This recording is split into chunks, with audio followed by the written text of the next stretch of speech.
ప్రస్తుతం మనం నిమ్స్ హాస్పిటల్ దగ్గర ఉన్నాము. ఇక్కడ ఏదైతే మనం చూసుకున్నట్లయితే కోల్కతా జూనియర్ డాక్టర్ రేప్ హత్య కేసు ఏదైతే జరిగిందో 2 డేస్ బ్యాక్, దాని గురించి నిమ్స్ హాస్పిటల్ దగ్గర ఉన్న ట్రైనీ డాక్టర్స్ ఎవరైతే ఉన్నారో వాళ్ళందరూ అయితే ఇక్కడ ధర్నా అయితే చేస్తున్నారు. మాకు ప్రొటెక్షన్ అనేది ఉండాలి అని చెప్పేసి అక్కడ రేపు హత్య కేసు ఏదైతే జరిగిందో దాని తర్వాత ఇక్కడ వీళ్ళందరూ డాక్టర్స్ అందరూ అయితే ఇక్కడ ధర్నా చేస్తున్నారు. అసలు ఫస్ట్ ఆఫ్ ఆల్ మనం చూడాల్సింది ఏంటంటే ఆ కోల్కతా జూనియర్ డాక్టర్పై అసలు రేపు అత్యాచారం ఎలా జరిగింది, అంటే ఎంత ఘోరంగా జరిగిందంటే ఇప్పటికీ మనం చూసుకున్నట్లయితే మన దేశంలో చాలా చట్టాలు వచ్చాయి, చాలా కఠినమైన చట్టాలు వచ్చాయి. ఎందుకంటే మనం ప్రీవియస్లో చూసుకున్నట్లయితే ఇలాంటివి రేపు హత్య కేసులు చాలా జరిగాయి. అవి చాలా జరిగాక కూడా మన చట్టాలు అనేవి చాలా చేంజ్ అయ్యాయి, చాలా కఠినమైన చట్టాలు కూడా తీసుకొచ్చారు. అయినప్పటికీ ఒక 2 డేస్ బ్యాకే కోల్కతాలో ఇంత దారుణమైన రేపు హత్య కేసు జరగడం అనేది చాలా అదనమాట. అసలు ఎలా జరిగింది ఏంటి అని చెప్పేసి ఏంటంటే ఆ జూనియర్ డాక్టర్ ఏం చేశారంటే ఆ రోజు అక్కడే హాస్పిటల్లోనే ఆన్ డ్యూటీలోనే ఉండే. సో కొంచెం రెస్ట్ తీసుకుందామని చెప్పేసి తను వెళ్ళి, అంటే ఆమె ఒక 36 అవర్స్ అలా తను వర్క్లోనే ఉండేనంట. ఆ వర్క్ తర్వాత తను రెస్ట్ తీసుకుందామని చెప్పేసి వెళ్ళిందంట. అంటే ఆన్ డ్యూటీలోనే హాస్పిటల్లోనే ఉంది. సో తను రెస్ట్ తీసుకుంటున్న మూమెంట్లో ఈ అత్యాచారం అయితే, ఈ రేపు అత్యాచారం అయితే జరిగింది. అప్పుడు తర్వాత నెక్స్ట్ ఏదైతే అత్యాచారం జరిగిన తర్వాత పోలీసు వాళ్ళు వచ్చిన తర్వాత ఆ బాడీ మొత్తం అవి ఆ ప్రూఫ్ల ఆనవాళ్ళంతా ఎలా ఉన్నాయంటే మొత్తం తన కళ్ళల్లో నుంచి తన నోట్లో నుంచి హెవీ బ్లీడింగ్.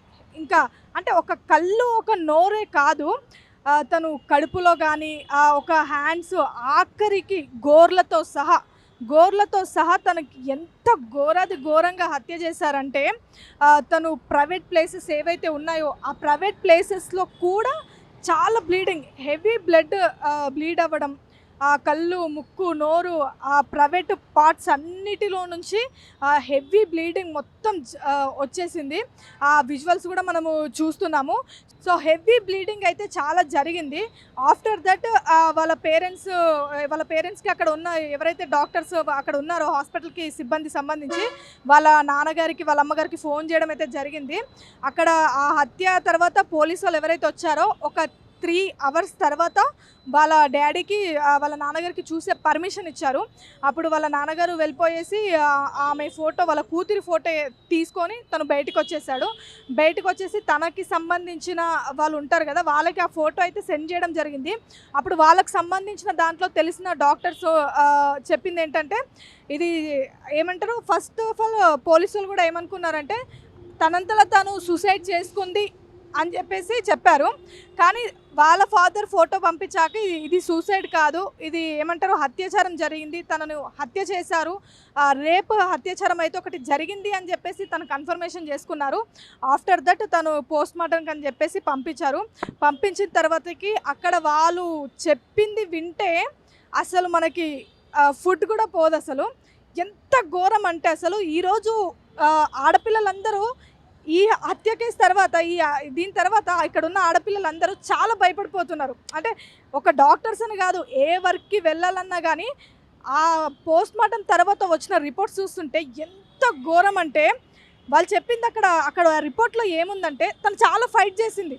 అంటే ఆ బాడీలో ఆ బ్లడ్ ప్రైవేట్ పార్ట్స్ నుంచి ప్రతి ఒక్క అవయవం నుంచి వచ్చిన బ్లీడింగ్ ఎలా ఉందంటే తను చాలా ఘోరంగా ఫైట్ చేసింది. ఎవరైతే వాళ్ళు వచ్చేసి తనని రేప్ చేస్తున్నారో చాలా ఘోరంగా ఫైట్ చేసింది వాళ్ళ పైన.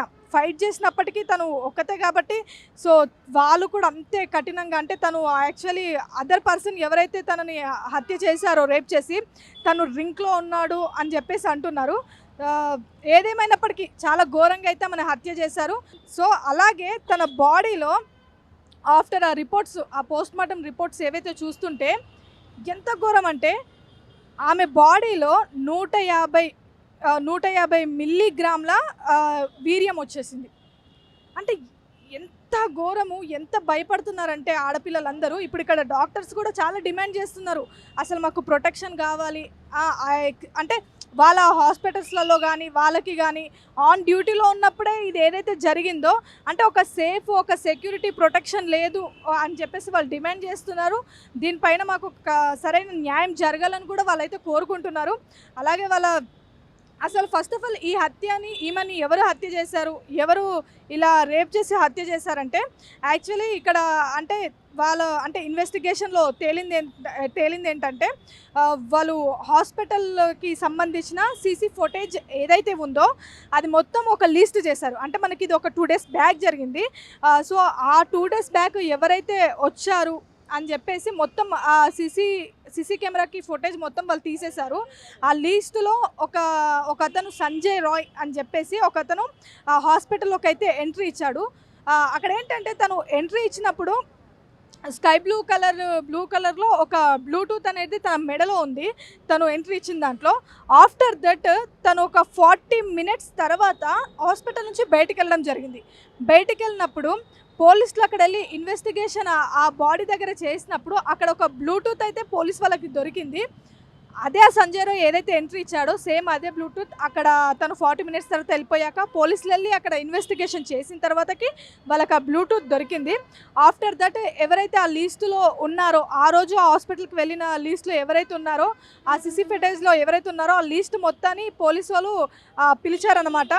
లైక్ ఇన్వెస్టిగేషన్కి వాళ్ళందరినీ పిలిచినప్పుడు ఆ బ్లూటూత్ ఏదైతే దొరికిందో వచ్చిన వాళ్ళు ఎవరైతే ఉన్నారో వాళ్ళ దగ్గర మొత్తం ఆ లీస్ట్లో ఉన్న వాళ్ళందరినీ దగ్గర ఉన్న ఫోన్లు మొత్తం వీళ్ళు తీసేసుకున్నారు పోలీస్ వాళ్ళు. తీసుకున్న తర్వాతకి వాళ్ళకి దొరికిన ఆ బ్లూటూత్ ఏదైతే ఉందో దాని పేర్ చేశారు. అంటే అక్కడున్న నిందితుల అంటే ఎవరైతే ఉన్నారో వాళ్ళందరి మొబైల్స్ తీసుకొని ఆ దొరికిన బ్లూటూత్ని పేర్ చేశారనమాట.